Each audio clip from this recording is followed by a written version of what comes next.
Welcome, and thank you for joining for another whiskey review. Today, we're going to take a look at the Green Spot, Dustin. Irish pot still whiskey, 46% ABV. What can you tell me about it? So this is not the Green Spot, Mike. This is the special edition Green Spot that they finish in Château Léoville Barton, something along those lines, which is a Bordeaux wine. Mm-hmm. As you guys know, we don't generally do a lot of Irish. We had a commenter say, why have you never done an Irish? And I was like, well, we've done like 5. But I was like, you know what? 5's kind of small in our library of whiskeys. Sure. This particular bottle was recommended very highly to me by, as we call him in the whiskey tube community, the Irish Yoda, Mr. Donald Rance. And Donald loved this one. I initially did not have warm and fuzzy feelings, but as with whiskey, as it got lower, the bottle really has turned around. Just so you know, if you haven't been a Green Spot buyer, I'm pretty sure this is from Midleton, who makes like 90% of the. They're like one of the largest distilleries in the world. They're bigger than every single Scotch distillery. Mm-hmm. Like, by a lot. Yeah, I mean, everyone knows who they are in the whiskey world. Yeah, this one, Green Spot, it's sherry and bourbon that they produce initially for the regular Green Spot, which I believe, Mike, is about 8 years old. But I'm sure in the comments, one of you guys knows better than I do, because there is a group of super Irish ninja nerds that know every little detail, and I love it about you guys. Hoping we get some people like Donald Rance to hop in, maybe Stacy H, another local Ohioan who has been increasingly an influencer in the whiskey tube world on the Irish side. Nice. Shout out to you, Stacy. Nice. All right, so Dustin, like you said, we don't do a ton of Irish whiskeys, though I like Irish whiskeys. Yeah. We usually bring really good ones. I see these all the time, the Blue Spot. You do not see the Blue Spot all the time, buddy. The Yellow Spot. I mean, I see these whiskeys regularly available. I'm sure I've seen it in a store before. Maybe, for like a day. Anyway, 46% ABV. Let's get to this one, Dustin. You ever see a Blue Spot again, Mike, you buy it. How much they went for? About $100. Okay. Secondary is like $400 or $500. Okay. Yeah, please buy. I'm sure I've seen it. See a lot of spots, Dustin. I'm still waiting for the brown spot to be released. A joke I will keep telling until they do it. Dude, this is just straight up jam. Yeah, I mean, there's so much to like here. Sweet. I mean, you get a little bit of the grainy maltiness, in this one too, but it's very sweet, very But candied. it's a pot still, which, always has that spice. Mm-hmm. They use grain and malted barley, I believe. Again, the ninjas will tell us. Yeah, so such an inviting smell with Irish whiskeys in general. Yeah, but this is so jammy and candied with that, and that the spice actually creates this perfect balance that without it, I feel like this whiskey would be too sweet, too cloying. And there's not a lot of age here in that I don't get oak much. And I think the spice saves it, because I'm kind of looking for that oak note to kind of balance the sweet. Yeah, the sweet is probably, I would say, maybe a little bit of strawberry, a little bit of maybe peach. But then I'll tell you what, the oak note is kind of a soft vanilla. There's vanilla for sure in here. I mean, there's marzipan in here. There's just straight up marmalade. Yeah, I would say something that feels like a light honey. There might even be like an orange jam. There's no citrus notes, but there can even be, there's nothing as sharp as citrus. No, but if you have like a candied jam where it's really just kind of like. Yeah, nothing acidic in it. Yeah, nothing acidic, yeah. Right. It's that.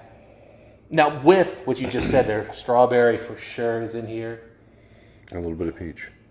Yeah, I agree with the peach note as well. Which also, again, that actually might be the only acidic note here, is there could be a little peach acidity. And peach is light. Very, yeah. Man, and just a little bit of that wine cask influence is coming up. I really can't pick out like a darker fruit, but I can smell some like that. What I will say is almost like a grape must in the background. I hate to say just general grapes. I want to kind of pin down a fruit, but... And I don't know a lot about Bordeaux, but it almost seems to me like there's an oak influence coming from the wine cask, not from the actual cask this was aged in. Almost like a sprayed grape. oak note. Yeah, if you will.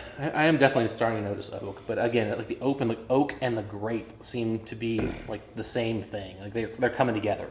And now just a twinge of something I get in Craig Aleke's, but in a small amount. It's like a twinge of sulfur. Interesting. I am completely sulfur free here. Or copper, maybe. Maybe not sulfur, but maybe like a core of a coppery note. Something metal. I will say metallic. Maybe something from the pot still process you're Yeah. getting there. I'm not getting any of that metallic note.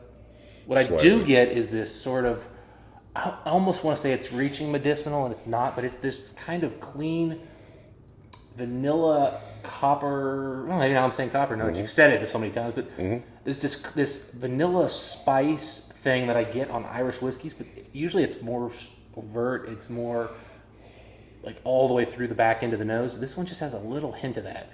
I'll tell you what, the deeper you go into the glass, that vanilla note becomes more white chocolate. It gets denser the closer, the more you get into the glass. There is definitely some chocolate, probably coming from those sherry casks they used. Fun whiskey to nose. Yeah. A lot going on here. Yeah, let's jump in. Yeah, I mean, I would guess this is younger whiskey. I mean, this smells like 10-year-old whiskey to me, roughly. But I mean, what I wouldn't say this isn't 15, 16-year-old whiskey. This is relatively young whiskey. But the cask really caressed it well. So, you could have told me this was 15, 16-year-old whiskey on the nose. Now, the problem I always have with Irish whiskey, Mike, is it always tastes super young to me initially, because pot still has this spice character that in my mouth feels similar to young alcohol. All right, give it to me.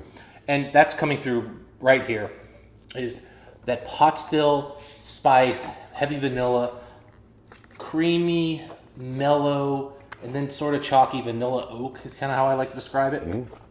Up front, the jam's there. Still really fruity up front. Just jammy. I don't know how else to describe this thing than jammy. Yeah. There's a lot of smashed fruit, I'll say. Smashed peaches and strawberries, like almost something you would see in those little setups where someone has like a watermelon they hollow out. And maybe even a little bit of cantaloupe in it. But pretty quickly, man, as soon as you swallow, there's a lot of that vanilla oak there. Grape jam even. Yeah, and it's a soft oak note. Really, everything is extremely easy to take. I don't even know if I put water in this. Everything is extremely easy to take. I just want to see what happens. I don't think I've ever actually put water in this thing. As you can see, I've had a decent bit of whiskey, and I've never I don't think it needs it. We're just doing it because I normally, we'll put water in whiskey just to kind of see both sides of it. Yeah. And almost now, kind of at the end, sort of a soft apple that's spiced with cinnamon apple. But you know what I mean? Yeah. Again, there's a very distinct pot still spice here, and you're definitely going to start thinking of what spice that is. And here at the very end, I'm getting a little bit of that, I think, Bordeaux cask. Kind of, then I'm getting a little bit of grape, just right here at the end. Grape skin, maybe. Little must, I said, a little spray of grape. There's grape in the background. All right. So water brings out the oak on the nose. Nothing else. It kind of kills the rest of the nose a little bit, but brings out the oak. And the water definitely ruined the palate and drinking of the whiskey. That said, it did bring out more of some of the fruits to where I could kind of pick them up more. I definitely pick up what the Bordeaux cask, I think, was doing a little bit more. And it really is adding a lot of fruitiness to this. And I think it's also adding a bit of... the Bordeaux cask really improved the mouthfeel of this whiskey is my guess. Just kind of based on what I'm getting here, is it seems to be what's carrying some of that softer, creamier stuff, because this has a good mouthfeel. Okay, so I added quite a big wallop of water. And I usually don't at 46%, but really deconstructed it, as you mentioned earlier. You're right, I was getting vanilla, and then after that vanilla, all I'm getting is that raw Bordeaux cask where it's just a little bit of grape and just a little bit of like a dirty char. Which is kind of weird. I would never say dirty with an Irish whiskey before, and I'm specifically talking about the grape note in the background here. But that's all it is with water, is vanilla and that grape note. Yeah, everything else, the spice and everything disappeared. Yeah. I'll take a little sip with water. Yeah, like I said, I think you'll pick up a little bit of clarity on the notes. I don't think you'll have a better whiskey. Agreed. It's not nearly as complex, not nearly as good of a whiskey. You have more clarity on what that extra cask maturation did. I don't know if I'm getting more clarity than anything else than that.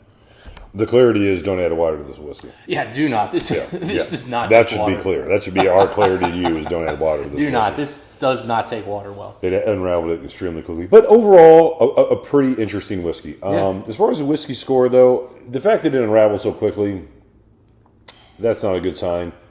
I'm at an 86 out of 100 on this, and I could have gone 85. I'm going to choose to be more generous with it because it actually was pretty flavorful without water at its standard 46%. But, I mean, I'll try more of these. It was enjoyable enough. Irish whiskeys are very palatable to me. Yeah. Very easy to take. But I've had other really good stuff from Midleton. I've had other really good Irish whiskeys, and I've probably been a little bit spoiled. This one seems a bit simple, and I think they tried to throw in a kind of an exotic cask at the end, which did dress it up. I mean, I'll tell you right now, Mike, I think the Green Spot's a pretty mediocre whiskey. This, definitely a substantial step up. I haven't had the normal green.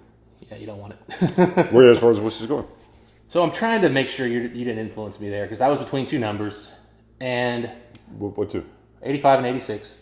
And I was going to say 86, and then you said 86, and I wanted to go lower just to go lower. So I'm going to say 86 because that was where I was leaning before you said it. I hadn't made my decision yet, so but I'm going to stick with the 86 just so I don't be the contrarian and just change it because you said it. But it's a very low 86 for me. It's very nice. On the nose, it's 88, 89. On the palate, it just kind of... Well, yes. I don't like that it doesn't take water. No, it doesn't. I don't want to hurt it too much for that, but that definitely takes a little away from it because it doesn't give somebody who doesn't like proof the ability to play with it. Because some people like whiskey at 40%. Some people like to add water to their whiskey. Yeah. Some people just want to put water in it regardless of proof. Agreed. Some people put water in their 40% whiskey. So, well, I mean, again, to me, it limits the enjoyment I can have out of whiskey because I know I can have it singularly one way. Yeah. Anyway, it's solid. I'm very close to an 85, so this is a low 86. Good whiskey. I believe retail on these is $100, Mike. Overpriced. That said, here in Ohio, I was seeing them for like 80, which is, I think, worth it. You're in the right range. Yeah. At that point. Anyway, those are our thoughts on the whiskey. Let's let guys know what you think if you had a chance to try this one. And until next time, Dustin, what do we wish the folks? Happy Irish drinking. See you then.